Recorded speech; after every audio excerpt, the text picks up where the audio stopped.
Thank you. We're I will good. go ahead and Okay, I think we're recording and now we're okay to get started. Sam, your floor. Perfect. Thank you, everyone. We'll go ahead and call the meeting to order. It is 6:04 p.m. And let's move to the Pledge of Allegiance. If everyone can please stand and recite the pledge.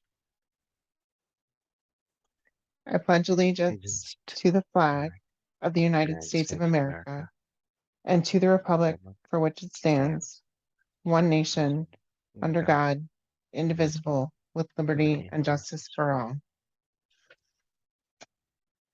And Chris, if I can ask your team to lead the pledge. Sure. Start the pledge. Let's have, how about Biggie? Can you do the English version? I should be able to. As a citizen of the world, I will follow Goethe's circle of learning. Curiosity opens my mind. Ideas lead to knowledge. Responsible choices show respect. Cooperation strengthens others. Empathy creates community. Okay. And Frank, would you be able to do our German version?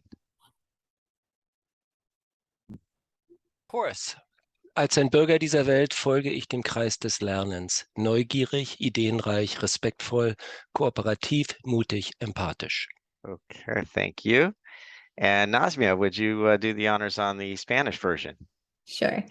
Como ciudadano del mundo, seguiré el círculo del aprendizaje, creatividad, ideas, respeto, colaboración, valor, empatía. Thank you. Thanks, everyone. With that, we'll go to roll call. Is Yasir here yet? No, I am expecting him at about 6:30. Great. Frank? Yes. I'm here. Pete? I'm here as well. And I understand that Katrin is not able to join today. Correct. So with that, we'll move to the affirmation of board findings pursuant to Government Code Section 54953E. I will move. Do I have a second on this?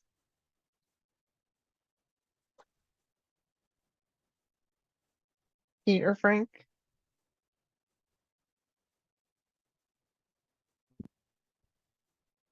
I'll second. I was going to say, like, I'm waiting until I. Sorry, my internet had a glitch there, so I thought it was the time for seconding. Oh, that's too funny. Okay. All right. Thanks. All right, Chris, do we need to read this into the record? No, but we just need to affirm that this is a safe way for us to meet and that the board is okay with that. Great. So I'll call for a vote on that. Frank? I'm very safe. Thank you. Pete? Yes. And I approve as well. Thank you. Now we'll move to the approval of the agenda as presented. I will move the agenda. Do I have a second? I second. Thanks, Frank. If I could just interject one point, it's not really a change in the agenda, but I am going to make a request that we, with the budget adjustment, that we discuss it and look at the details of it, but table that vote until November at the time where we have the October actuals done, and that turns into the first interim report, and then they'll match up. So that great. So it's just up. that we're not moving for a vote on that one. It would just be for discussion only. That'd be my recommendation. Great. So with that, Frank, do you approve the agenda? Yes. So Pete? subject to including the amendment, just to state it. Thank you. Pete? Yes. And I do as well. Now let's move to public comment on general items in the board's jurisdiction. Chris? Okay, the public may comment on any item that is on the agenda or other item that is in the board's jurisdiction. Members of the public who wish to comment during the board meeting may use the raise hand tool on the Zoom platform. Individual comments will be limited to 3 minutes, and the total time for this purpose shall not exceed 30 minutes. If an interpreter is needed for comments, they'll be translated in English, and then the time shall be 6 minutes. Individuals may speak one time per subject. The Board of Trustees reserves the right to mute or remove member of the public if comments or actions disrupt the board meeting. Board members are prohibited from responding to or commenting on matters raised by the public that are not on the agenda. Nazmia, do we have any members of the public wish to speak? There is nobody at the moment. Okay. With that, we'll move to the next agenda item, the consent items. We have one item on our consent agenda today. That is the approval of the regular board meeting minutes of September 19th, 2022. Do we have anyone who will move this? I move. Great. I'll call for a vote. Frank, Aye. Pete, Yes. and I approve as well. Thanks. Now let's move to items for discussion and action. Item A is the executive director report. So over to you, Chris. Thanks. All righty. I'll make sure I get the right one. And we'll start there. Okay. Overall, I think we're going to be in a fairly short meeting agenda today. But there are a few items I definitely want to highlight. And I'm going to start off with one that is a positive, something that we were happy to see. This was part of our a recognition that came to us through Niche, and this is not related to our partnership with Niche, but rather based on the rankings that they do. We did receive an A ranking again, and a listing that we were the number 11 best charter elementary school in California. So that was a nice little. There's more than kind of- 12, right? Yes, there are hundreds. So And who are the other 10 who are in front of us? I knew that was coming. Though, you know, and this brings up the point for us, probably the two biggest connections for families, Niche, and then also Great Schools. If you guys know, they have very different way of approaching and ranking schools, and our Great Schools numbers remain, they've been unchanged because they haven't weighed in on new test scores that have come in. So we still have a 6 out of 10 on Great Schools, so that's concerning, and we've brought that up before here to the board.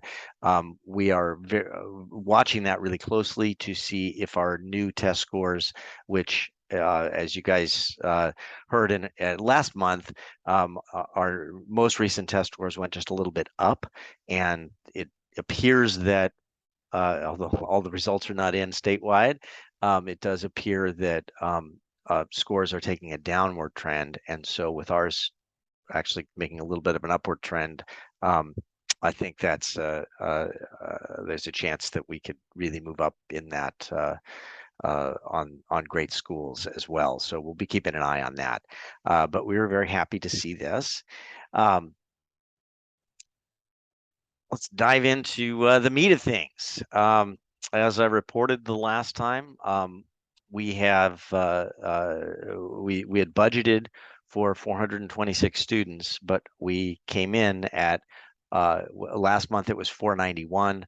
We've gone up a few students. We're at 394. So 391 to 394. So that is didn't calculate that correct, but it was actually, let's change that one.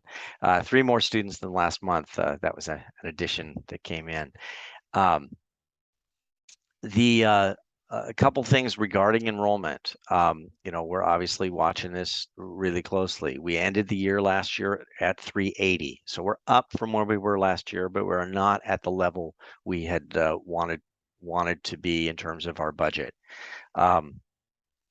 And as I reported last month, that the place where we really hit below mark was in kindergarten, which is not typical. It is part of a trend that is statewide, in that the number of students who are entering kindergarten seems to be declining across the state. But we're at about 38 students in kindergarten between the two classes. So that's well, I'll show you the slide coming up. But our MYP has remained stable. In fact, has grown since the start of the year, and significantly, we did expand our 6th grade, and those two classes are still remaining strong in terms of enrollment. And interestingly, we had 2 students who returned to our MYP program who did not come at the start of the year, but who returned and chose to not stay at the school they had gone to and came back to our school. We were very excited about that and welcomed them back, obviously. We have a couple of recruiting things going on, specifically this week. Tomorrow we have the Kinderfest that is part of Westchester Neighborhood Preschool, and we just went to the LMU School Showcase where we had a chance to tell about our school and also to go get intent to enroll forms, which is a really important piece of this. So we'll be doing that tomorrow as well. We'll be doing that on Saturday when we're at Burton Chase Park for a school-wide family fun day. We'll be doing that on Sunday, which is where we'll be at Delray Day, which is at Glenalla Park. And in all of those instances, we will have intent to enroll forms at the ready for anyone and everyone who might be interested. So we expect to get I don't know, 2-3 dozen intent to enrolls through those upcoming events. We also I've been working with a group of charter school executive directors, and the commonality of the group is that we're small. In other words, not big CMOs like a KIPP or something like that, but we have 1, 2, maybe 3 schools as part of the charter, and so it's an interesting group. Several are out in the valley. And we have some folks that are also here on the west side that are a part of this group. And one of the things that we have been discussing is doing some type of group marketing. So even though ostensibly we're competing for students, there's also the unique market of small charter schools that we want to put out there as a group. And so this isn't finalized yet, but I am putting us forward into this with we're subcontracting out with a PR firm, and it would be split amongst the 18 schools. We're risking about 10,000 total, and that is divided under 18 schools, so it's not a huge amount of money, but the purpose is to have some kind of public outreach, public campaign that's related to charter schools in general, and this particular coalition of small charter schools that we are certainly fit that category. So that's something that is coming up. I always give you the specific numbers of where we stand. We essentially have pretty full classes. You can see that our class size averages overall is about 23.2.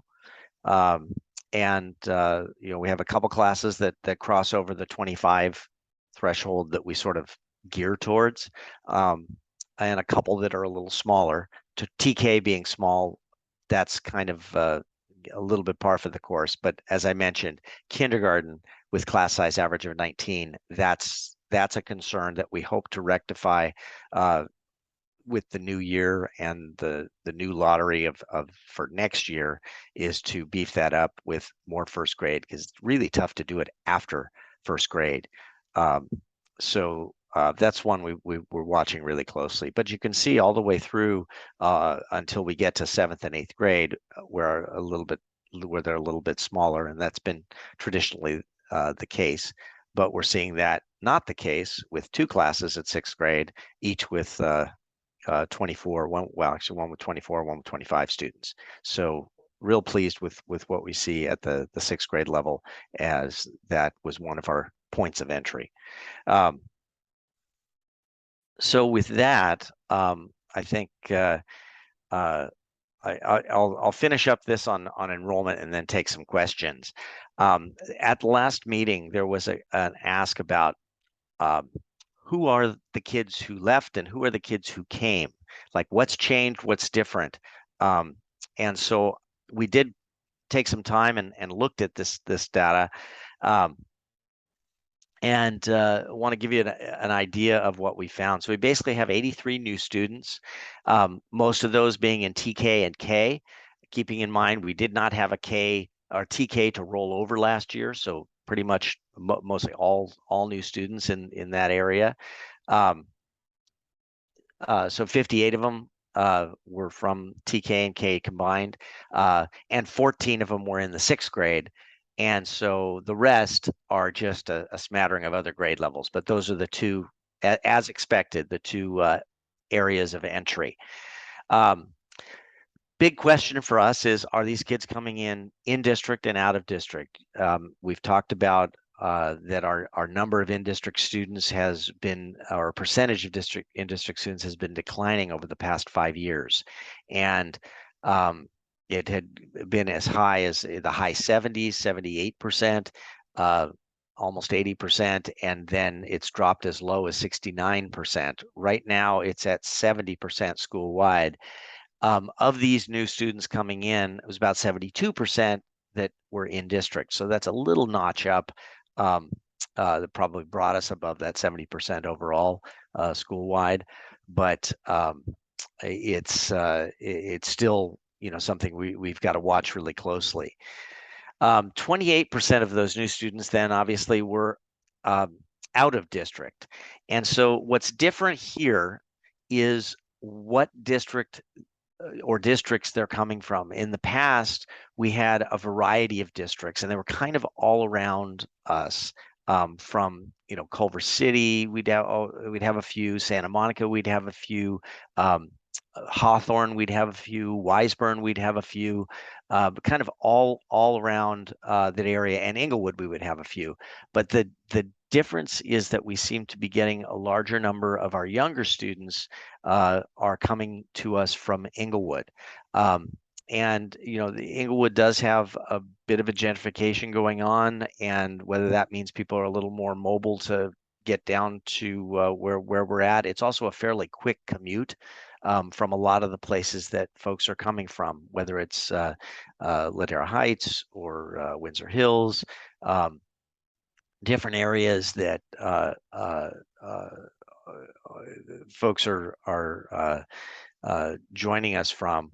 But that was something different than in the past years, where it was a smaller number coming from Englewood as a district of residence. Interestingly, also, were our new students in 6th grade. Of those 14 that came in, all of them were in-district students. So no one was coming from out of district. Now, that may have been coincidence, maybe not, but interesting that the kids who are coming from other places seem to be coming from within the LAUSD. And that bodes well for our 6th grade kind of point of entry. There is overall no significant shift in the demographics of ethnicity. It's very small numbers, and so it might be 1 or 2 students that makes a a big percentage difference because of the small numbers. So it was a slightly higher percentage for African American students and a slightly lower for students who identify with multiple ethnicities. But it was, that's maybe 1 or 2 kids. So, overall, there's not a significant shift in ethnicity of new students compared to school-wide or the students who left us. That's pretty consistent. So it was interesting going through this information, and I'd like to just open it up to any questions with regard to enrollment or what we're trying to do to market. Thanks. We'll start with Frank. Do you have any questions or comments for Chris? Let me go on video. 2 questions. The first question is is about the PR thing with the charter schools. So $10,000, 18 schools, that's $180,000. No, other way around, divided. Oh, okay. I was Yeah. going to say, Yeah, like, no. like what We massive? we what massive put it into campaign? 2 phases, and Oh, one phase okay. has cost 10,000. There's another phase that we haven't agreed Mm. to yet. That's another 10,000, but it's Oh, small oh, amounts. okay. So, And but we're all, what I'm sorry, we're also applying to what is it, Great Public Schools Now, and trying to get it funded by an outside source. So it may I see. be no cost. Okay, good. So I was like, ooh, $180,000 for a PR campaign. That's a lot. Yeah. And then the second question is more like a comment. It would be interesting to see when we statistically look and where our students are coming from, where we're sourcing it. We know that, right? We know the zip codes where they live. And do like a weighted average when compared to the census. Hard to explain, but what I'm trying to say is, if we draw kids of Inglewood, right, and the composition in Inglewood is XYZ, right? Like we can we can see whether we are reflective of the neighborhoods we're drawing from or how far we are off. Pete, am I explaining this? You as a mathematician, might be better to do this, but maybe like a weighted average to see if we are actually representative of the neighborhoods we're drawing from when compared to our school composition. Yeah, So sounds good to me. just see where it because we're always like the argument, oh, we're not sourcing right, we're serving, our demographic is not reflective of the LAUSD, which it is, but is it more reflective mathematically, when compared at the weighted average, when compared where we're drawing the kids from? We're not drawing them all from Beverly Hills, that's a fact. So we're drawing them from neighborhoods around our school, and they have a certain ethnic composition based on the census, and we can see how the weighted average is when compared to our school and how it lines up. Are we up? Are we down? It would be interesting to see. Yeah. Offhand, without diving into the statistics, I would say that it's likely that we are consistent with the neighborhood, and that I draw that from we're consistent in not shifting our ethnic numbers, heavily skewing one way or another. We've been kind of finding a nice, I think, healthy balance that exists currently. The argument I'm making, I'm just not to belabor it, but would a Brentwood charter school, if that exists, also would constantly hear from LAUSD, you're not representative of the LAUSD, overall average when it comes to ethnic composition. And so, would they hear the same argument? Yes, no, I don't know. But if we're drawing from the neighborhood, we should be reflective of that. Thank you. That's it. Thank you. Thanks. Hank? Yeah, I just wanted to go back to the point about the ranking, and so that's great. And I think the problem with not the problem, but when last I looked at the great schools or whatever it's called, it's a tricky issue because I think the reason the score was low, that the rating was a little bit lower, is not because of the overall performance, but because of the gap between various subgroups. And the unfortunate thing there is that despite the fact that students at risk still score higher in Goethe than they do in the district on average, the gap between those two is larger, and great schools counts that against Goethe for that gap and not the absolute level of performance. And so one of the tricky things here is that if performance increases, that's good. We just have to make sure that performance increases for all students, especially the ones that are performing a little bit below where we'd like to see them. That gap closing is still critical. I mean, it's critical in any case. In a real sense, it's critical. But in terms of this ranking business, it's also very important because I think it plays a big role. That's a really good point, Pete. And just in terms of where, where do we stand or what do we expect from what we know thus far, is we did have most boats raised together on this, but we did have a bit of a drop in our Hispanic students, and so that's one where we really want to keep our eyes on and see what kind of supports we can provide. Obviously, socioeconomic level is also another one that we've got to keep an eye on. Special education, that's a really tough one that we need to be sure we're meeting all the needs as best as we can.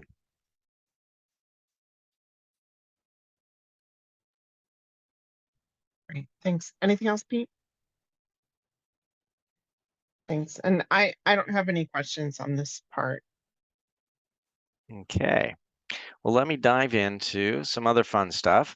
When we were at our last meeting, we had talked about setting a special meeting for a material revision update. And the material revision we were talking about was about in-district preferences.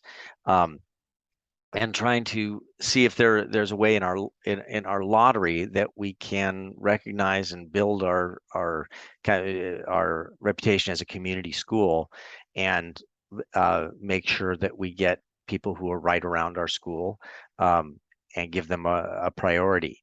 Our application that we turned in was returned by the CSD, and they had some clarifications, and they did ask for some further analysis, and we took a look at what they were asking, and what they were basically saying is that the more recent trend has not been that the in-district preferences weren't happening at lottery time. They actually were in the last 2 years happening at lottery time. It was by the time that enrollment finalized in the following August is where the drop off had occurred. So we looked at that and said, you know what, there's some validity to that, and we thought, the amount of what would have to be done to get a material revision through didn't seem to outweigh what what the benefit would be. So we're recommending to incorporate lottery preferences that we've vetted with now legal, and spent some time and money on that. We still can use all of that work, but put it into the charter renewal. And so that's the recommendation moving forward, is that we do not resubmit the material revision at this time, and build that work into our charter renewal. And I've talked to everybody about that, but I wanted just to be sure it was here on the record that that's what we plan to do. And a couple other items about Prop 39 and where we are with facilities. So as we know, we were faced with a large penalty that went back multiple years that we ended up settling with LAUSD with regard to those past years. It was 5 years that were in question going back to 2016. We resolved that, but there were there was an additional penalty that came through that was this August, and it relates to the fact that last year our enrollment had dropped. And so whereas, the prior year it had been at of what was it, 420, 421, and it dropped last year to 380. That was a major drop when you look at it for over allocation, and therefore we got a bill. We wanted to find out, what about all the hold harmless stuff that's happened at the state where they're saying everybody's dropped enrollment, and wouldn't that have an effect on over allocation? And so we went down that road with our legal. And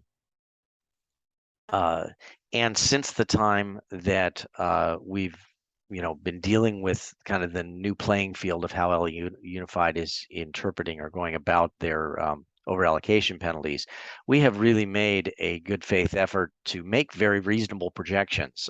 In the past, we'd kind of gone with some pie in the sky projections with regard to our November 1st applications. But we really did try to bring those down to very realistic projections. However, last year that didn't happen with the enrollment drop. So LA Unified did not make any adjustments to what their expectation was, and they went with the letter of the law, which is saying that we owe that money. Our legal team indicated that we have no basis for non-payment or holding back on that payment. So we are moving forward with that. We did plan for it in the budget. And so it's not anything that's going to, affect us that way. But it is, it's a large amount of $146,000. So it's not anything minimal, but that was in our budget. We wanted to be sure it was there. We accrued it, that penalty for 21-22. And it's in our with the unaudited actuals that we approved, so it's already been in there. It is accrued from last year, but we need to plan similarly for 22-23 because our numbers are not as high as we had projected. So while we didn't have the loss, we still were projecting a higher number. So we need to plan for that, and that's a part of the budget adjustment, and we'll get to that in a later part of the meeting. So moving forward, we definitely need to carefully consider the level of request for November 1. It's a balancing act, quite frankly, between what we really think we can get in terms of kids, and to be optimistic but realistic, and at the same time having the intent to enroll forms to support it, so that we can have the number of classrooms allocated to us that we can run our program. And so we will be doing that. We're currently working with our legal for that November 1st application, and we are securing those intent to enroll forms. So all of that related to Prop 39 is well underway, and we're working on those issues. At the same time, we are also exploring what is out there. In short, the answer has been not a lot. We did explore one option with Red Hook that was basically in the Howard Hughes Center. It was a build out of an existing space. There were several issues as we dove into it, with a real prohibitive cost. That was a factor in our enrollment not coming in at where we wanted, had an effect on kind of the out years. Securing zoning, which is, that's part of what is expected, but there would have been potentially some issues there. But the real piece was outdoor space for PE and outdoor space for recess was very limited, and while there was some space, it did not have a security issues because it essentially has public access. So it was something we looked at, but not down the road of getting an actual proposal to the board. That piece just didn't pan out. There are not any new options currently for offsite property at this time, but I got a report from Red Hook today just saying that they expect the market to be, shifting and to be that things could start coming loose in the coming weeks and months. So we're continuing to search, but I think as we're looking towards next year, we are we're looking at the Prop 39 world. That's what we've had, and that's what we've got at the moment. And I think that's the realistic thing for us to pursue in moving towards next year. Is following the Prop 39 path that we've been on, while simultaneously seeing what might be available. The market has not yet turned, even though office space, that market it's almost non-existent. I mean, the level of vacancies is enormous, but it really hasn't shifted into, hey, now we've got some deals, or now we're interested in doing something different, maybe a school in this space. That hasn't happened yet, but we're going to continue to look and push and see what we can do. So I'll leave it at that and thank the board if you have any questions on these last items. Frank, do you have any questions for Chris? No questions, no comments. Pete? I forget what when you're going for Prop 39 space, what class size will they accept? So it's not based on anything to do with our school or Marina Del Rey. It's district-wide averages, and they come up with a particular average. What we had last year is what we're using this year, which was about 21. 21.8. Biggie probably is going to correct me. Oh, that was it. Okay, 21.8, and per class, and that is basically taking the number of intent to enroll forms we have and then dividing that out over the number of classrooms. And if you recall, last year we were given an offer of 15 classrooms, and that's what we worked diligently to increase to 17 classrooms, and through an alt agreement, which we did secure, and that's what we currently sit on as 17 classrooms. Our intent very much is to maintain that and that space, and to move from that point to some kind of alt agreement. So we'll have to see how it all numbers out for the November 1st, and we've got a lot of applications to get between now and that time. So the over allocation penalty is based on the 2 classrooms, roughly? No, those 2 classrooms that we got were what they call below the line. And so they are not counted against us. And that is,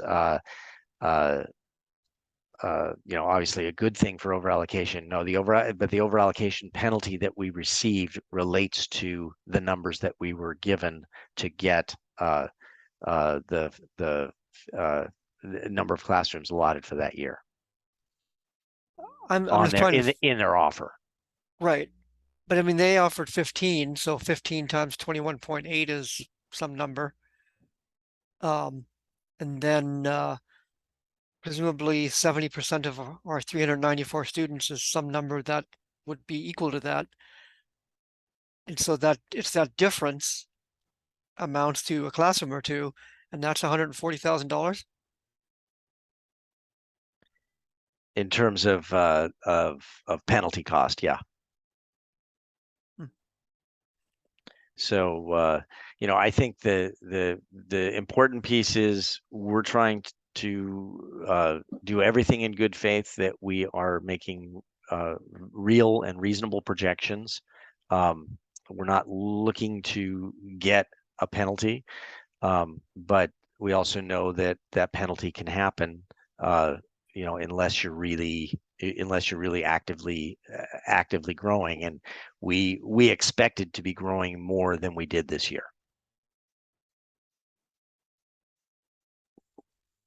When they, I mean, in essence, if I may, you know, the over-allocation penalty becomes a plannable cost, you know, because we're not changing our demographics, you know, rapidly, nor do we change now how do we source if the trend continues. I mean, so at that stage we can just make a budget adjustments and say, you know, it's instead of $130,000 or $170,000, it is $270,000. So whatever the number is, or $300,000 for the rent. It's just what it is. In the long term, Frank, I think that what I wish would happen is that we could get into a long-term agreement and come up with some reasonable solutions that just say, okay, here are built-in costs. We want to do this. This is our growth plan. How can we make this work? Those are very, you know, realistic things. We could be, you know, things can be looked at the other way in that, you know, without alt agreement or without or simply pushback on our estimates, because we give estimates November 1st, but December 1st is when we get we could receive a letter from the district that says we don't agree with those projections, and then by January 1st we have to give a counter to that as to why we think they're right, and it goes from there. So there's a whole lot that goes into this. It should be as simple as you described, Frank, because that makes sense and logic, but sense and logic does not seem to apply with the Prop 39 law, and it's a California law. You know, this isn't about LAUSD and Goethe. It's about the bigger picture of California law. So what we need to do is think all these permutations through, do the calculations that Pete was describing, but put forth what we think is a truly reasonable offer or proposal in our application, and have the facts and data to support it. So, you know, one thing that strikes me, you know, even though it makes sense to kind of build in the cost, I would imagine there's a risk on the other side, which is if we're to continually at a certain level of enrollment, that means that the number of spaces that would be allocated to us will start decreasing, right? And then we have to, if we want to maintain the space, then we need a bigger alt agreement, right? So it's kind of a vicious circle. It's not like you can just plan to pay $140,000 a year to maintain the space you want. We have to show that we need the space that we get first. And that's exactly that is why a longer term alt agreement is the answer, because it makes sense and it gets everybody off the hamster wheel of Prop 39. But exactly the issue you bring up, Sam, is precisely right. It's not simply you can just count on it as a fixed cost. I mean, mentally in the back of our minds we might, but there's no assurance that any of these other points can derail that idea.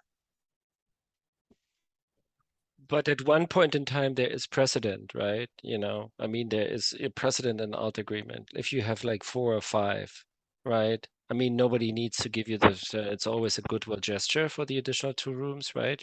We're claiming based on the enrollment. It's not going to change, but you know, if we are playing nice, you know, there's no reason to, you know, to expect that this being taken away, you know. You know, inconceivably. I mean, it's conceivable, but you know, is it likely? Mm-hmm. Yeah, I just You know, it's we're also I get it. We're in a new world with a new superintendent for LA Unified. we're in a new world with a new administration at Marine Del Rey Middle School. Yeah. So a lot of questions. How know. was their enrollment? I don't have those numbers. I know that they're not bigger than last year. I would say smaller, but I don't know that number. We'll eventually get it on the e-car, but that I usually don't get that till February, March. So Chris, is there anything that you need from the board on the November 1st numbers, or it's just the action No. item that you guys are gonna go and keep working to make it as reasonable a number as you can? I've just given you an update. No action necessary. Great. Any other questions for Chris on this, Frank or Pete? All right, so let's move to the Finance Committee report. Okay. We have two things that are on this report. One is the financials, and there's 3 months worth of financials. So we have July, August, and September. Now remember, those are cumulative reports, so they simply update. So we'll be looking at the September one, which is the most recent, and but we will look back to the July, August, and September check registers, so that can be part of the record as well. This also ties in with what's next on the agenda, which is the budget adjustment. And so I have a little PowerPoint that I want to walk through with everyone on that.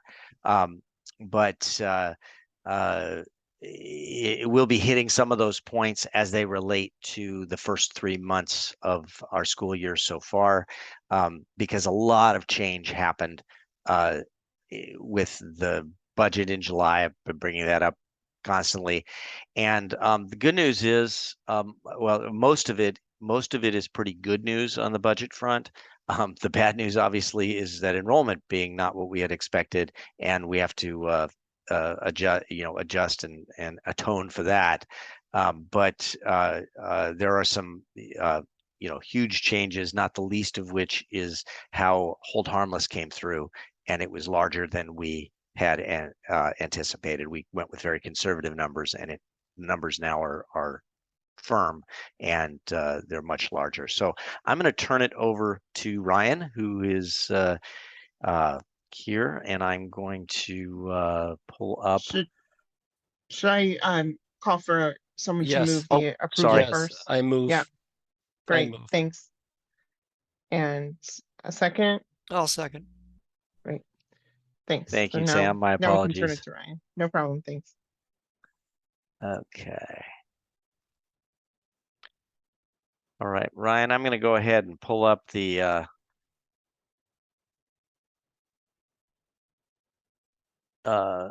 financials, Okay. and we'll start there. Is that an okay size for everyone? Yeah, okay, great. So wanted to start by saying that this is our financial presentation as of September close. And I think the first thing I wanted to just touch on quickly is enrollment. I know Dr. Jones spoke about it, but if you scroll down just a little, Dr. Jones, right there. So as of month 1, information for LAUSD, we had 392 students enrolled at an average daily attendance percentage of 95.5%. So we adjusted the budget model to reflect this lower school population. Going forward, we're forecasting 391 for the remaining months, 2 through 10.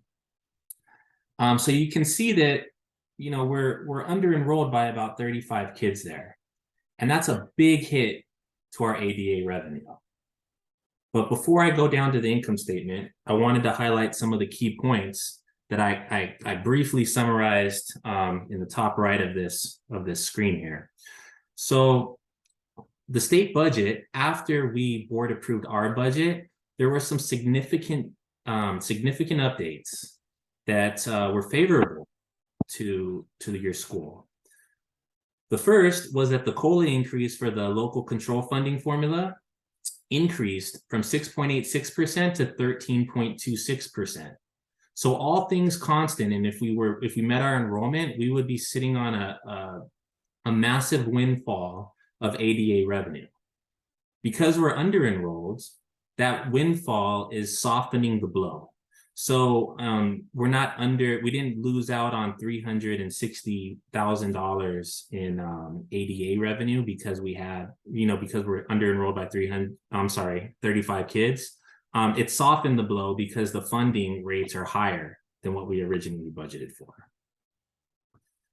In addition to the higher LCFF rates, there are some one-time block grants that are made available to your school.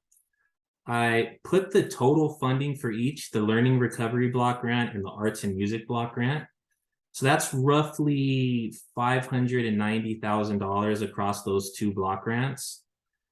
They are able to be spent over the next few years. There's no obligation to spend them all this year. However, as of right now, we have about $175,000 worth of that money in this forecast for this year. We've already started utilizing those funds. In addition to those new one-time funds, we have our hold harmless discussion from the 21-22 school year. So under section 123 of the hold harmless revenue, we are realizing $290,000 of lost ADA forgiveness from the previous school year that we're going to be able to recognize this school year. And the reason why we're recognizing it this school year, this section 123 portion, is because it's not going to start coming in until February 2023, and it's going to slowly start coming in February 2023. So the auditors classify this as 22-23 revenue, and all of that $290,000 is being reflected in our other state revenue. So those big changes, enrollment and funding rates, are what's driving Dr. Jones's need and wants for a updated budget for this fiscal year. And that is why we have been working on right-sizing this budget and also strategically utilizing the funds that are made available. So Dr. Jones does have his PowerPoint for the budget update that we'll go over after this. But I did want to highlight those points because those are the big factors here. So even though we're under enrolled, we still have $280,000 higher revenue than we originally budgeted for. All right, $172,000 less in our LCFF because of our lower average daily attendance, but it's offset by a higher funding rate. Federal revenues lower primarily due to lower ADA, with the biggest hit in our special ed federal portion, and also some timing of the federal one-time funds.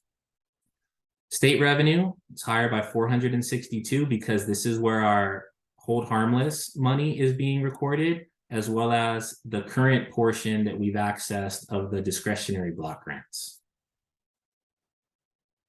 All right. On the on the expense side, we have higher expenses than we budgeted for. While we have some savings in salaries and benefits, we did also realize what Dr. Jones was talking about, the 22-23 anticipated overallocation penalty. So we've already put that in this budget, and it's reflected under our operating expenses. In student supplies, you'll see that we had about $55,000 in savings. The main driver is we no longer have to pay for our nutrition program this year. So we budgeted about $60,000 of an expense, and that was removed because all meals will be provided for free from the district for the 22-23 school year. On the benefit side, we've already paid our health benefits through the month of October as of this presentation, and we've been realizing savings. So these are realized savings for the months of July, August, September, and October, that we've realized thus far. So not October. yeah, we did actually, because we paid for the October invoice in September. So we pay a month ahead. Thank you. Yeah, no problem. So our net income is forecasted to be $247,000 for this school year as of the September presentation.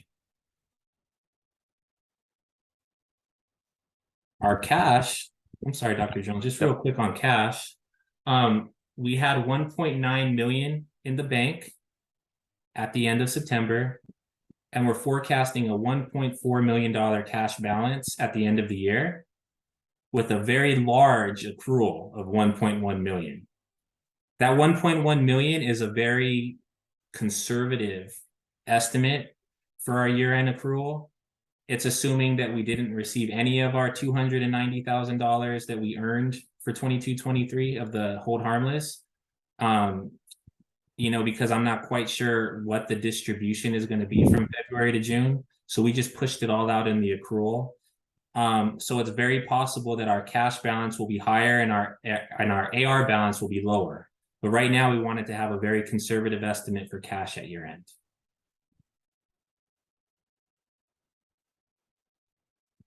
So the last 3 or 4 pages of this packet, Dr. Jones, have the check registers for the months of July, August, and September. Okay.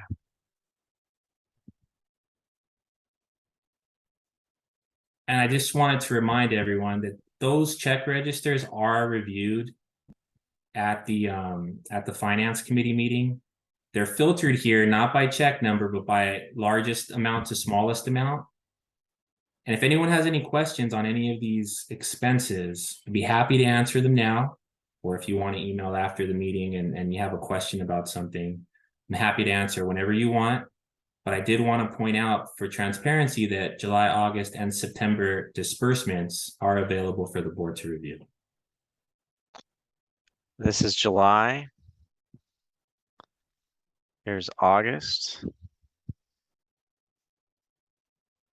A little smaller in font size.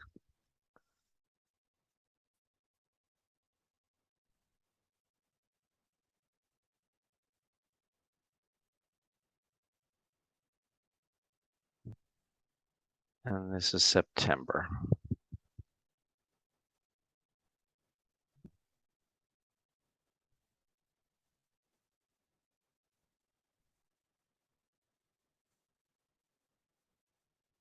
A little longer.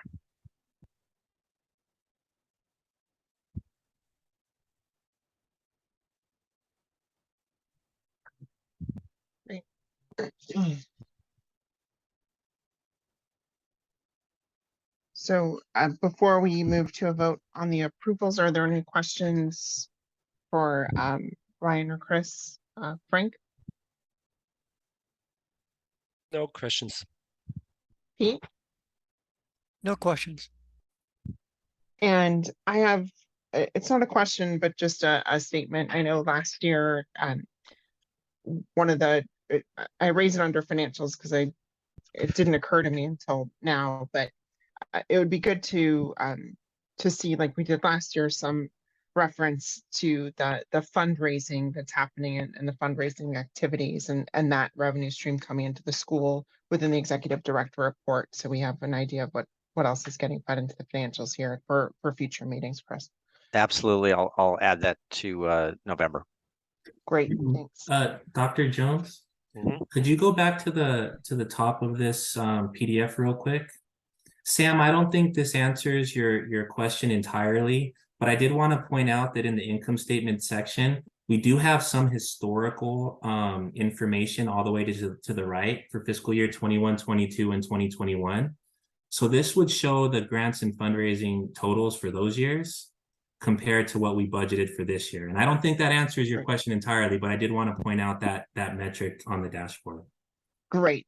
That's helpful to see here. Thanks, Ryan. And I did Mhm. have one other question, actually. You mentioned that um, that there was an allocation here in the operating expenses for the over allocation fee. And you said that that was for 22-23, but if I understood what Chris said, is that really for the 21-22 that was billed over the summer, or is this indeed for building into the budget for next year for 22-23? It's Let me see if I indeed can for explain 22. that one. And Ryan, please tell me if I'm saying it wrong. This is Sure. a test for me. So the 21-22, we knew that existed, and we accrued for it back in June before we closed out the books for the year. So Got it. that was accrued. This next one is something that we are looking ahead, not with bated breath, but looking ahead towards next August, and an expectation, and we would do the same thing, is in June accrue that so that we are safely ready for it in the coming year, and that's just based on the numbers that we currently have under enrollment of where we think we'll be at, and we used the same number because we're about 30. We're a little could be a little better, but we wanted to play it safe. So Ryan, does that explain it from your end? Yeah. Great. Thank you. All right. So with that, I will call for a vote on the financials for July, August, and September. Frank, Yes. Pete, Yes. and I also approve. So with that, we can move to the next portion of this, which is the approval of the 2022-23 budget adjustment. Would someone like to move this item? It's just for information only because we changed the agenda. Oh, the beginning. thank you. That's right. Yep. So no motion necessary. So we'll turn it to you, Chris. Okay, so this is just for your information. We'll bring this next month, and our thinking behind that was we did not have the actual numbers to be able to be vetted at the finance committee, and we also feel that particularly the October financials provide that's the basis of the first interim report. And so it seems like a really good time to be sure all our numbers are matched and aligned before making that budget adjustment at the first interim time frame of the year. So let's look at the budget adjustment that we're contemplating here. And I wanted to go back to the goals. That this is the same sheet that same slide that we used back in May and in June as we were talking about the budget. So the goals are unchanged. These are things that we've wanted to do, and we talked through this, and so there's just no change on that. But I wanted to remind us of some of the things that we were focusing on. So this is about what's different or new since we passed a budget in June, and why we're taking the step of creating a budget adjustment, which is not something we do every year. But so much did change since in July. So Ryan mentioned the increased COLA, and that comes in as LCFF funding, and to about 157,000. There was additional money that came in for ELOP, which is our extended learning opportunities program, and that's something that's a little later in our agenda as well. But that was a pretty significant amount of money that came through. This doesn't mean we need to spend it all this year, but we are, and this one doesn't help us in like solving any budget gap or anything like that. This is money that is out there for a specific purpose, and that is to build an extended day program and extended year program. So it's money that needs to be spent on new things. But there was some money that came in. This was mentioned by Ryan again. New funding for some one-time money that came in, but it was such large amounts, it was not really expected to be spent in a particular year. And in fact, we have several years in which to spend this money down. We put a little bit, or not a little bit, but we put a significant sum into the budget this year. I think Ryan, you said it was about 175,000 that's in the budget out of this almost 600,000 that's there. correct. And a big piece of that is covering our art teacher that has been a part of our budget for many years, and this appears to have a way for us to pay for what we've been spending on already, which really does help our budget significantly. And that is the art and program would be something we will be bringing to the board, a plan that'll be a multi-year plan, and that does need to get board approved. But that's one of the areas that we're doing. And the other is learning recovery, which is really kind of a wide topic, and we can do lots of things with that. And that one does not require a plan.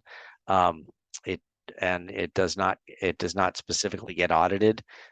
So that's one where over the coming years we'll be dipping into that. We're not using quite as much of that right now, and we want to kind of. I think that one can be spent all the way up to 2028.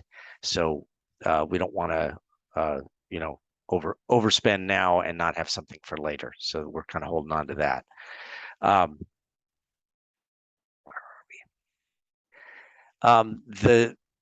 There was certainly some good news that hold harmless. Ryan had talked about the 290,000 for that is going to show up in the 22-23 budget, but it wasn't all of it. There was actually some more, about 60,000.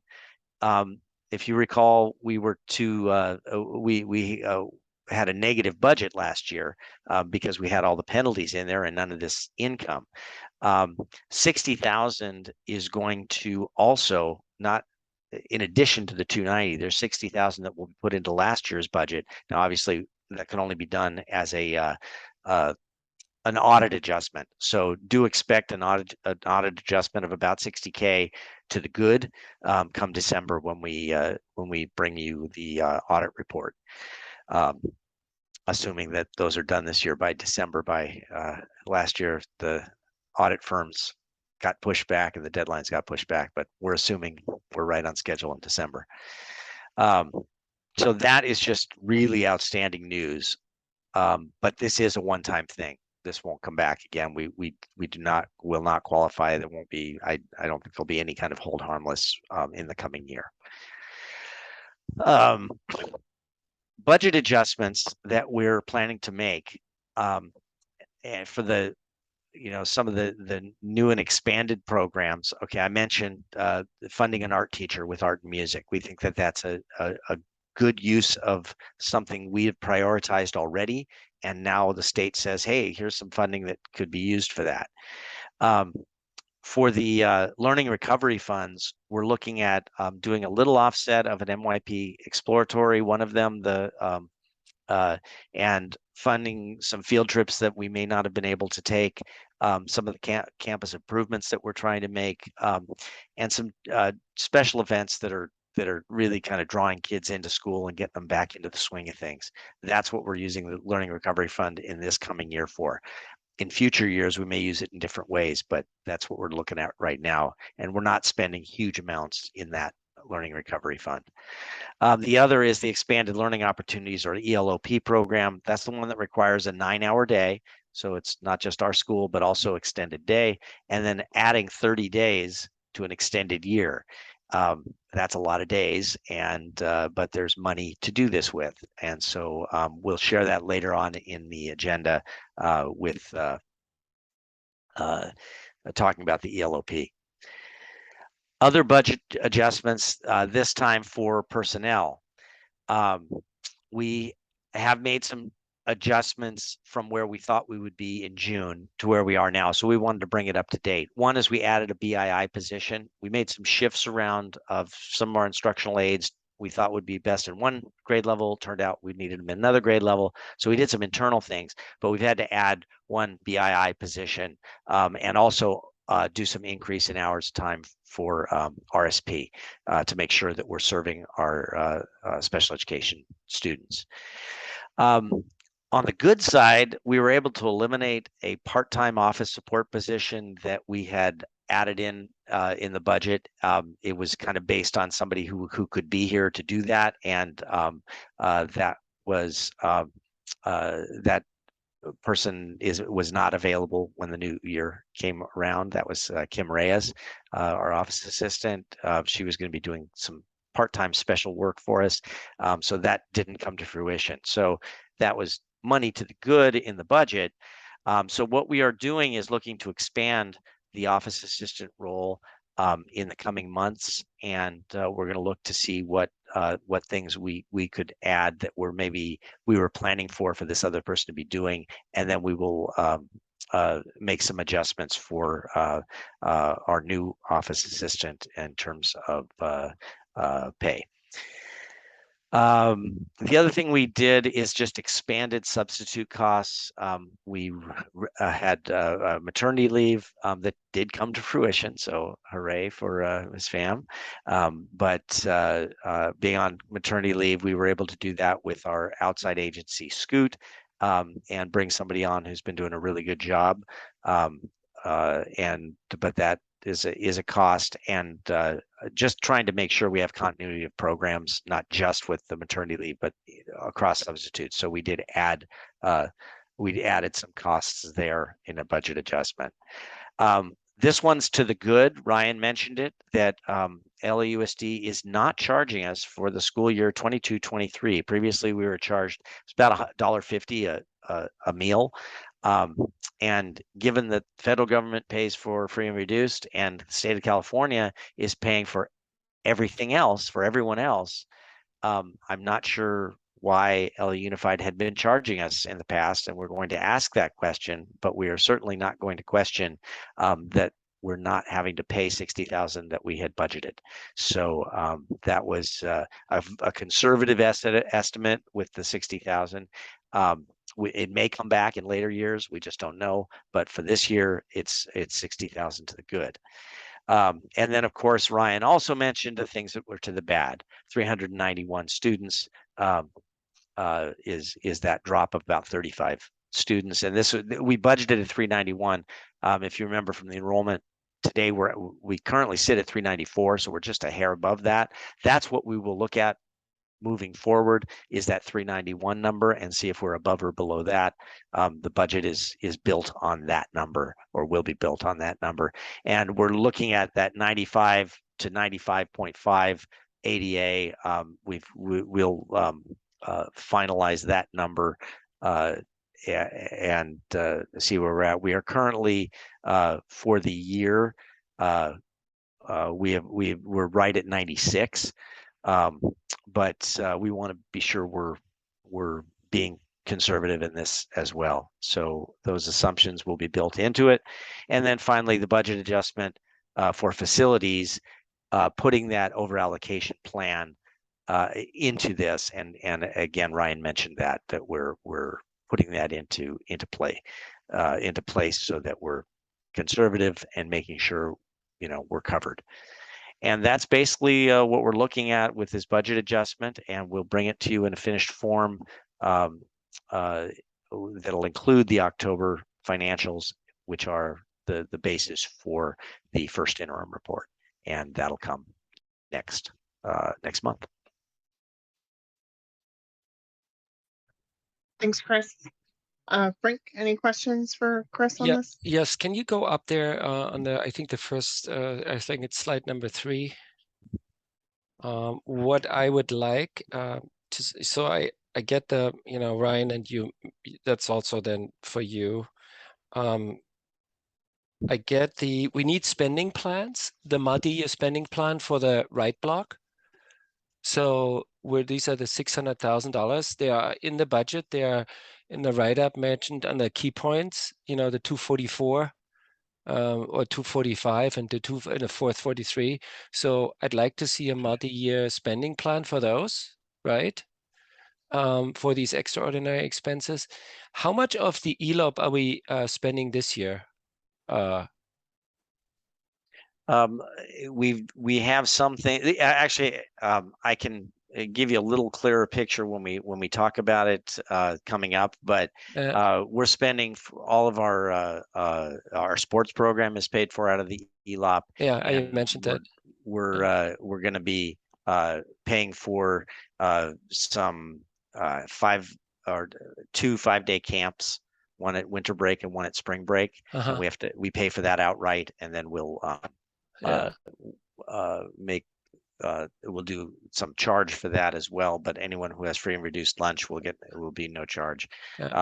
So there's pieces that are going into that, but that's how we're funding sports. Yeah, okay. And then the 157, they were already baked in under the higher rates. That, you know, otherwise it would be clearer. Right. That's the part that helped out our loss of enrollment. And then on the next slide, these are the windfall profits, you know, from last year. This hold harmless is not going to reoccur, right? Remembering that that's like one time, this is it. But this was much higher than we had conservatively anticipated. But that's not going to happen the following year. Correct. Yes. And then if you can go down, what is our position regarding the free lunches at the free food free lunch program? Is that going to reoccur the following years, or is it also this one time this year, and then this is going to go away, the $60,000, and we need to budget for it? I think we need to. We don't know the answer to that. It's a great question. And whether we budgeted conservatively at 60,000. Last year we spent about 35,000, something like that. In the past we'd paid a lot more, but in the past we were also able to charge for meals for everyone who was not on free or reduced lunch. We cannot, under state law, charge for meals right now. So we were stuck in a weird situation last year where we couldn't charge, but we were getting charged at $1.50 a meal. And so this year we're not getting charged, so we pulled it out of the budget. We don't know for next year, so we just have to watch closely and see what's happening at the state level. Is the state going to continue this, or what's happening? So we don't know the answer to that. I think all my questions, as part of the treasury here, of the finance committee, are gearing towards sustainability of budgets in the long run, right? I mean, we're good this year, no questions asked, right? And we have enough cash flow for the other years, but how sustainable is the budget? And I think what we need to see, and work on the finance committee is just like on the sustainability plan, right? If these revenues are not reoccurring, which they are not, and how do we look, and where do we need to grow to in order to sustain the school at that level, right? Because the answer to this is growth in enrollment, right? So I think in general, I think these are all very helpful things to get us to a point where enrollment is starting to make a difference. We have definitely not hit that point yet, but this is giving us a couple years buffer to get us to that point. And I agree with you wholeheartedly that this is not easily understandable, and it's because nobody really understands it fully yet. It was concocted up in Sacramento, and everybody's trying to figure this out. All the auditors are trying to figure it out. All the back office people are trying to figure it out. We're at the sites are trying to figure it out. It's just really, really complicated. Yeah, and so as my last point on this one is, I think what we need to figure out is, where a reasonable break-even point from the enrollment perspective is, under certain assumptions on the finance committee, right? What is a sustainable, if we don't have all these extraordinary expenses, revenue pieces, right, coming in and considering like some sort of, like, we need to have a plan in place what that is ultimately, right? What's the key, what's the target enrollment we need to hit? And we need to just simulate this at one point in time. I believe it's around 600, but it's just a gut check. Anyway, sorry to hijack this conversation. Pete?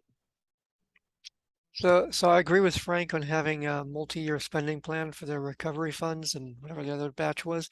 I'm curious whether or not the one-time, my memory span must be getting shorter here, because are the one-time hold harmless funds, the 290,000, are those all accounted for already? Or is it possible to use some of those funds for things that you wanted to spend the recovery money on so that you could carry more of the recovery money forward?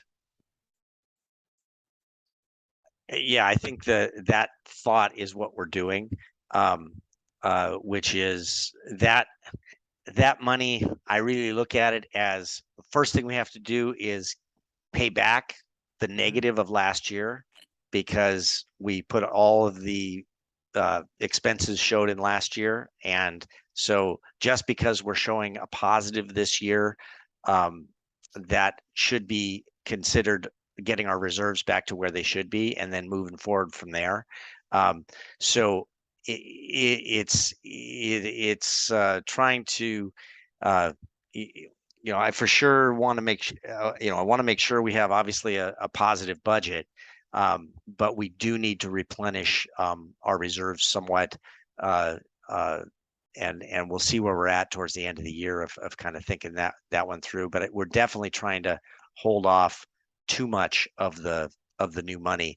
On the other hand, we have to start spending it to some degree, because it has a expiration date, and if you don't spend it, then that's money wasted, and it's money for kids now. So we can get you an updated plan. I think the first one that'll come will be the art and music one, and then the one after that is learning and recovery, because that's the order we're going to spend it in.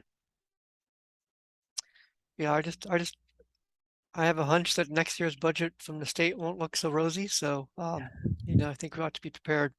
Yeah. Thanks. Yeah.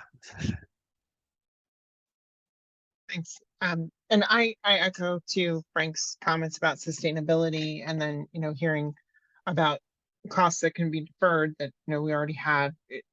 Deferred isn't the right word here, but you were mentioning the art program. We're already paying an art teacher, but then we have these funds that we could use.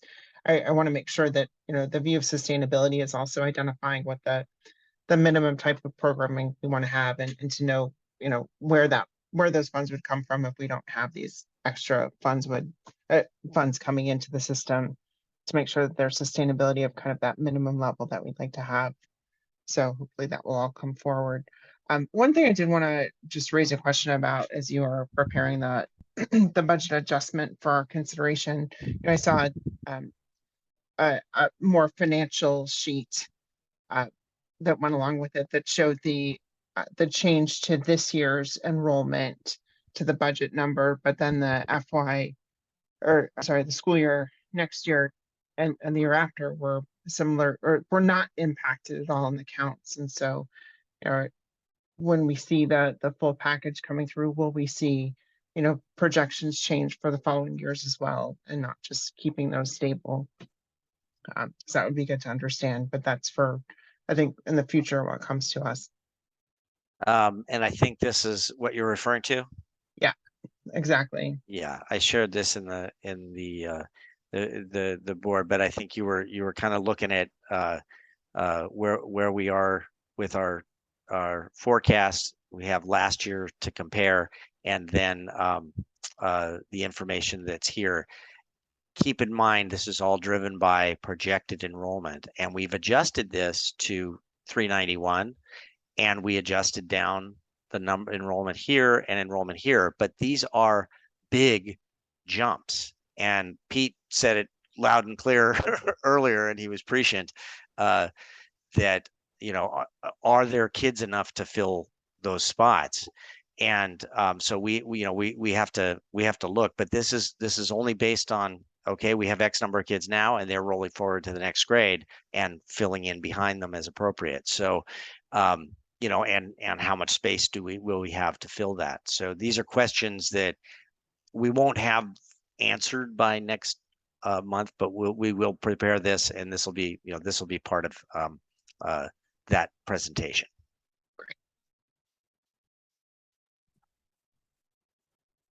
So with that, I think we can move to the next item on the agenda, which is the approval of the Expanded Learning Opportunities Program.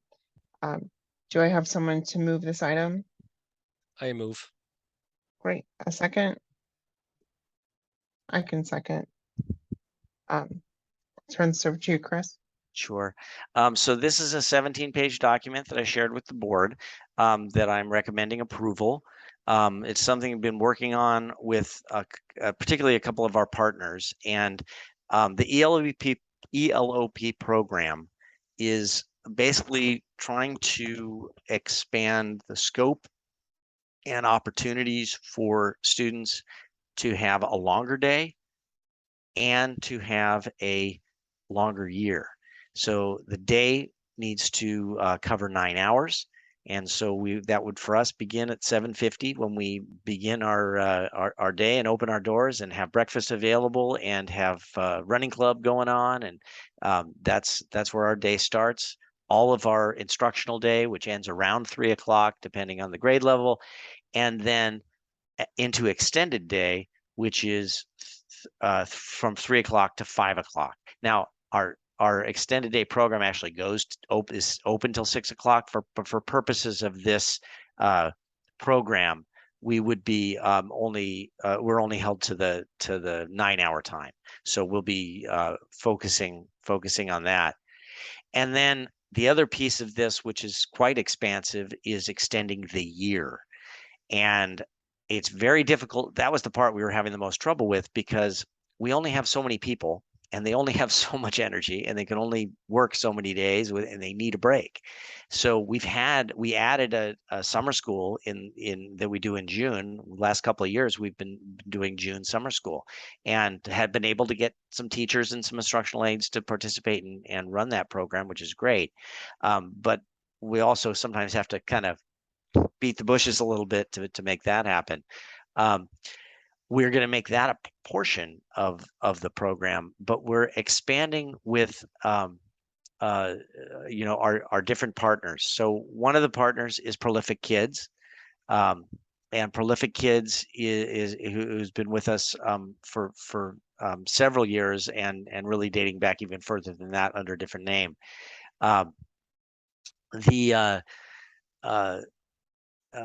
They're definitely going to be a part of this program, and they are going to participate in all 180 days of our school, and also they're going to participate in our summer school in June as filling in the remainder of the day so that we maintain a 9-hour day. The partnership with Prolific Kids is one of the key partnerships that we are setting up. The other is with a partner called ARC, and they are a extended day camp program that has been around for about 20 years. And they're in San Diego as well as Los Angeles, and so they're centered in Torrance. And we have been working on can they provide us with programs that we pay for, and then they bring the people, so it solves the people issue. And so as partners, they would set up a 5-day camp this winter. And any of the ELOP programs need to cover 3 things. One being there needs to be an academic component. 2, there needs to be a social emotional learning component. And the third is there needs to be physical activity. Those 3 things have to be a part of it. And so they have been setting up a program that does involve the 9-hour day. And they would be bringing in their own people. And so in this case, we would be using ELOP money to pay for it. And then we would also be collecting funds at a pretty low cost for everyone basically, and anyone with free and reduced lunch eligibility would be at zero cost. So that is between now and the end of the year, 10 additional days that that kids would be able to be served. We're planning to do this the last week of winter break, and we're also planning to do this over spring break.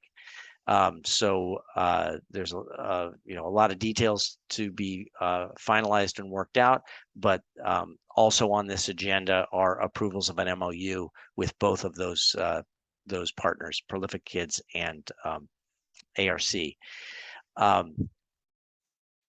The other kind of major partner or player in this has been someone who's been with us a very long time as a SEL consultant, and that is Chris Massey Rhodes.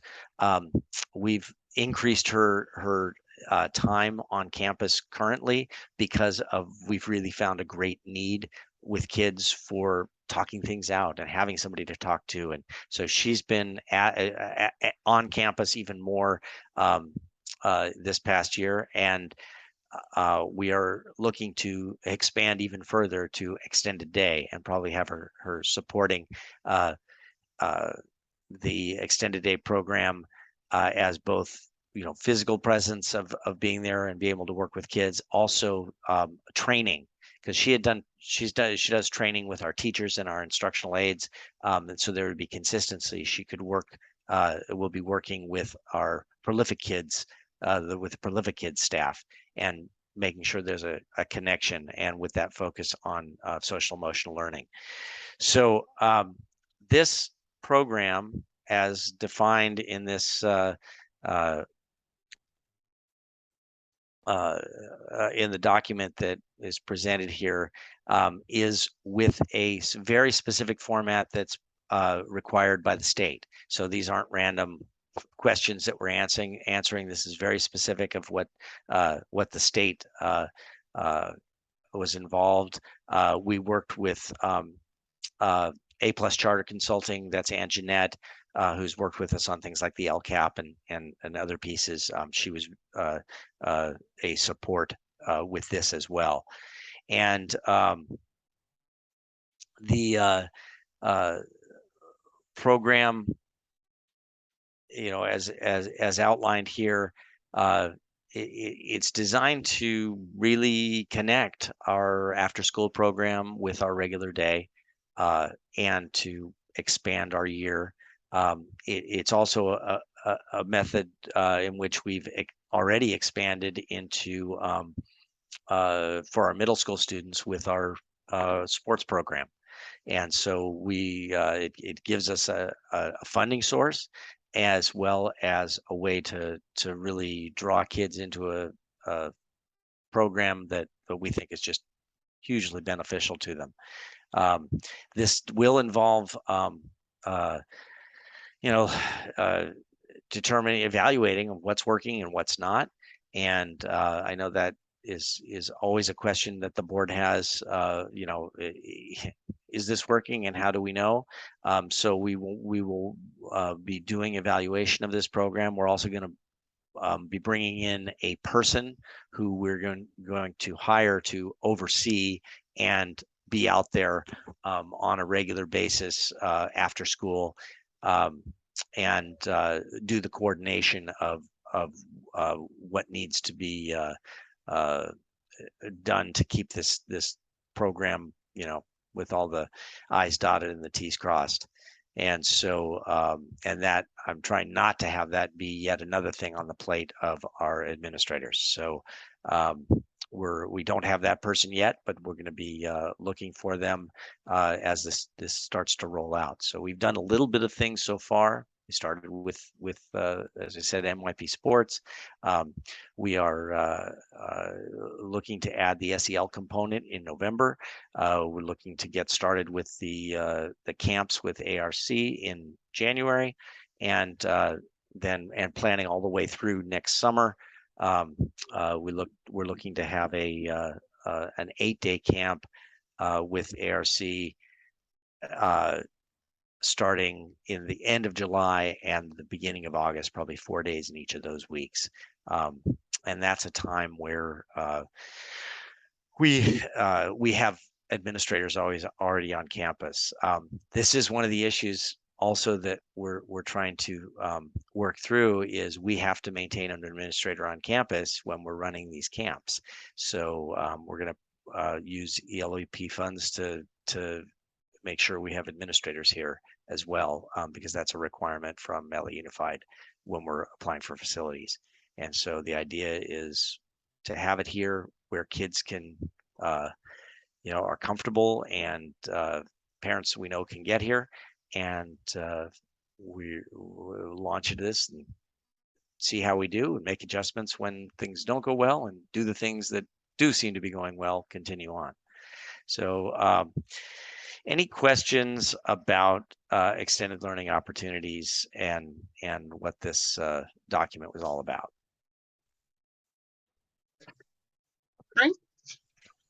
Yeah, so a couple of questions. I leave the measurement question that's Pete's turf, the academic measurements, goal setting and, adjustment. That's his turf. So the effectiveness of that ELOP funds. So $246,000 ELOP funds, right?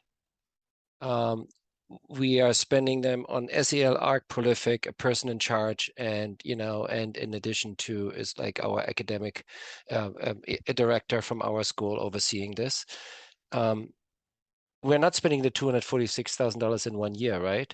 No, and that $246,000, however, is not one-time money. It is ongoing money, but that's at the whim of whatever legislature. If bad times are ahead, that number might dwindle, but it is not designed as one-time money. We actually had some money that came through last year that we haven't spent yet, or that's what we're spending actually currently. Right. So that 245, there's actually even more in the coffer. I think there was 100,000 from the previous year. Right. So there's a good startup fund, but we expect to see this money to continue to come in. It may not be quite as high as this number. Right. And so again, I'd like to see, and maybe we should work on the finance committee meeting with Ryan. I'd like to see, the multiple spending and who is getting what of these funds, right? And how is it going to be broken out? Because if we're spending it, we should just like have a plan and measuring it financially as well. These are my comments. Thank you. Or questions. Pete? Yeah, so taking that baton, I presume that the vendors that you're hiring to run these programs, they have some goals laid out in terms of what they're trying to accomplish with the students. And then, there might be other goals that you have that you're hoping to accomplish with these. And, in order to determine whether or not these things are actually worth their while, we need to know what the goals and expectations are. And then from there, you can think about measuring whether or not they had any impact. I mean, there's a host of issues that make that difficult, but you got to start with the goals at least. And I hope that the vendors have something laid out that's pretty concrete.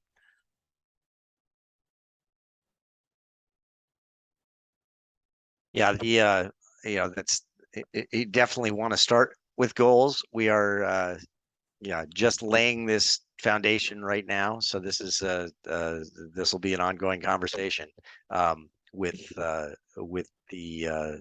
groups that we're working with. And one of the groups has been working here a long time, but let's face it, we haven't spent a ton of time trying to micromanage their program, and now we're kind of involved in it together. So we just have to look at it as an opportunity to do it and do it right.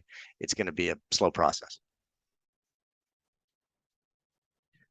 So when you're talking about like Prolific Kids, for example, so this will be will this be a shift to their program, or will they have two programs, or, how does this come into play? So is it going to be a change to how they operate their after school program so that we can bring in these requirements?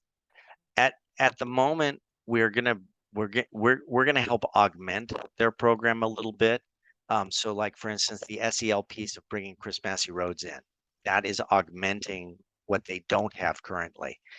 They do have athletic activity that goes on, and they do have some academic in the enrichment type classes that kids sign up for. The big shift there is going to be a cost factor, in that anyone, now I'm talking prolific kids, anyone who qualifies for free or reduced lunch will be able to have that program at no cost. That's a huge shift. Now, Including the enrichment offerings too? including the enrichment offerings too. Yeah. So and there are kids who are already, getting just through what Prolific Kids has done, have a very generous sliding scale, but based on this program, we'll be bringing that down to zero. So it is, that is a piece. We hope to also include and add on some things that don't currently exist on the academic side. We don't have a partner lined up. We can try it with our own teachers, but it's really hard to get them to, after a full day of work, then do the specialized program. There is a homework club kind of a thing that exists, but I'd like to bring in even another group that could be more on the academic tutoring side, and bring that into it either at the 3 o'clock or the 4 o'clock time frame. So it's a long answer, but yes, there'll be some changes to the program. I don't think it'll seem drastic at any point. I think it'll just be layered on of, oh, there's something cool happening. Oh, there's this, we didn't used to be able to do that because of the funds that'll allow us to, but we'll be doing it slowly and adding appropriately as we go. And one other question, are there efforts to target those students who are most in need of learning assistance, or is there anticipation that they'll be targeted to get some of the benefit of the extended learning opportunities? Yeah, and the way in which we've done this in the past has been exactly that. We've done it with our teachers, and we're going to start there and see if we're able to do that with our own teachers, and then specifically targeting kids who could support. And if they're not, for instance, in the extended day program now, is that something that they would be able to do on a 1 day a week or a 2 day a week or whatever it is basis? And so, and all of that is part of the funding model of the ELOP money, which is why it's a big, healthy chunk of money, because there's a lot of costs that this is talking about. And this is something that is happening in schools everywhere right now, because it's such a huge investment. And so this plan that we're giving here, it is not it's not the final blueprint. It's the first step of, hey, we're moving in this direction. We're trying to get this up and running, and this is what where we're starting. But it'll change, and we'll probably review this plan at least once a year on the board, bringing it back and making changes and adjustments and updates of how is it going. So, any further questions for Chris? Frank, just one more, that for the better understanding, it's actually what we are, it would be interesting to see what the individual elements are, the individual plans. I'm guilty as charged of not reading the document top to bottom, but you're presenting here, but maybe have a PowerPoint presentation and say, okay, these are the elements, this is the plan, this is how we're spending, and these are the outcomes, right? And here are the outcomes which we need to measure, because I think it's really cool. It's invaluable. So my ask would be to see what is actually Prolific Kids doing, and what are the like, just have one document we can refer to And I know this is a general document, but maybe capture some of the stuff and take it out and here's this, because otherwise it's going to get lost, at least with me. Yeah. And to piggyback on that, I think the other thing is if we're really interested in seeing the effectiveness of this, it's important to lay out how students were selected into these programs or recruited into the programs, who was invited and participated, who was invited and didn't participate, what are the criteria for, you know, to the point of, you know, will this be useful for students who are low performing students in math, let's say, then what's the cut score that's going to get students invited to participate more or less or whatever, you know, a real push for this group of students below X or something. Otherwise comparisons are going to be really difficult. So just keep track of all of that stuff so that later on we can figure out how to see whether or not there was an impact. And on that notion, Pete, right? You know, you could have an adverse selection, right? You know, the kids, you know, it's been picked up by the kids who go to office hours, although they never need to go there because they want to get better, right? And so you want to capture the kids, you know, under the demographics who are probably not, you know, voluntarily have the idea to go there, right? Yep. To your point. Exactly. So selection is key, and there's lots of different ways that can have an impact, but Mhm. that's right. Thanks. So are we ready to go to a vote on the approval of the plan that was presented? Yes, I am. All right, great. Frank, It's a yes for me. Pete? Yes. I also approve. This looks like a really great initiative. So let's move to the next portion of this, which is in support of the plan, the approval of the MOU with Prolific Kids Club for the ELOP partnership. Anyone would like to move this item? I move. I'll And a second. second? Great. So this is not an MOU in legalese. This was we talked through what are the things that need to be in the ELOP plan, and put those into the bullet points. We did have this reviewed by legal, and they said it looks fine. But this is just basically here. This is how we're getting started, and the coordination. So I worked with Coach Michelle on this, and then we'll be the two signers of this document. Main points.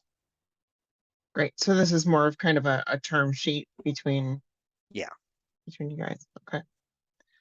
Frank or Pete, any questions? No questions, no comments.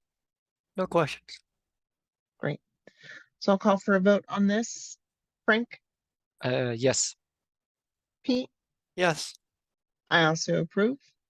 Let's move to the next item, the approval of the MOU with ARC for the ELOP winter and spring camps. Do I have a motion mover I'll move. and a second? I can second it. Go ahead, Chris, Okay. when you're ready. So this is for the additional days, and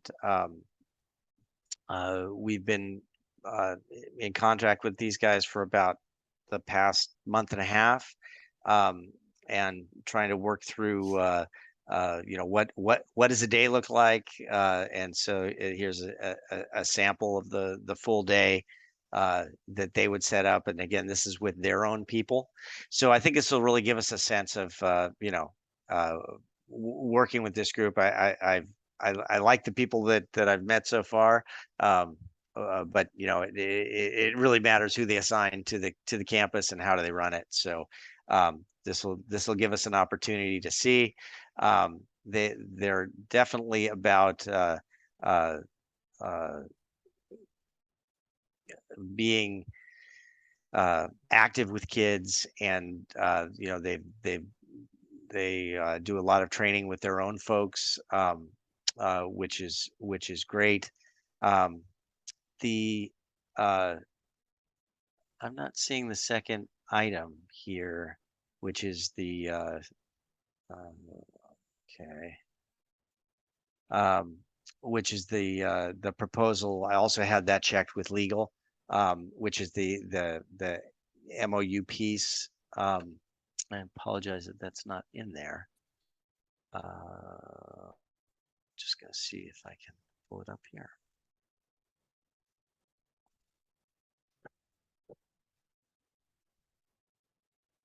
There we go. Should be that one. Ah, there we go. So here's the memorandum of understanding. It's short and sweet. Again, reviewed by our legal, of what they'll be providing over the 10 days. This is just between now and June. So that is spring break, winter break, and then spring break. And that I'll be signing with board's approval. Frank, any questions? No. Pete? Nope. I just have one. You were scrolling through and I saw something about a 15-to-1 student to teacher ratio, but then I saw other mentions that the ELOP has a requirement for the TKK to be at a lower student teacher ratio. Is that going to Yes, be accounted for? it will. So in the final version, the TKK has to be at 10-to-1. And so it'll show up in the final version on that. Okay, so we're approving not essentially the specific document, but your approval to go ahead to move I forward. will make that change with them. That was already in my plan. I'm glad you caught Okay, that. great. Yeah, right there. Great. All right. So with that, let's call for a vote. Frank, Yes. Pete, Yes. I also approve this. So let's move to the next item on our agenda. That is new business, next steps and follow-up meeting times. Chris? Okay. We have our next meeting. It'll be at 5 o'clock in November. And the first hour to hour and 15, hour and 20 minutes is going to be on our Brown Act and conflict of resolution annual requirements. So appreciate that everybody can set their calendars now and plan for that 5 o'clock meeting time. And we will try to keep the agenda as light as possible. November's not a particularly thick month. There's not as many things that are required as in December and January. So this will work out well to have that time. So 5 o'clock on our upcoming board meeting. Our next one it's November 14th. So, Dr. Jones, can you please, send, placeholder reminders out there for either the finance committee meetings and this one? Because we sometimes I'm guilty of charge and not agendizing them in my calendar. If you could, send out placeholders. Yes, just as a Google Yep. invite. Yep. Yeah. Google Calendar Yep. invite. Yes, I can definitely do that. Yep. Thanks, Frank. I agree. It's always really helpful to have. Anything else for Chris under next steps, Pete? Nope. So with that, let's go to adjournment. Anyone move to adjourn the meeting? I move. All right. Do we have I to vote on second this it. one? I second. So second. Yeah, for the reg, you need to just we need to record it. All right. So Frank, do you Aye. approve? Pete? Yes. Yes. I also do as well. Thanks everyone for the work for the meeting. All right. Thank Thank you, you. everybody. Appreciate Have a it. Alrighty. great one. Have a Bye. good week. Good night.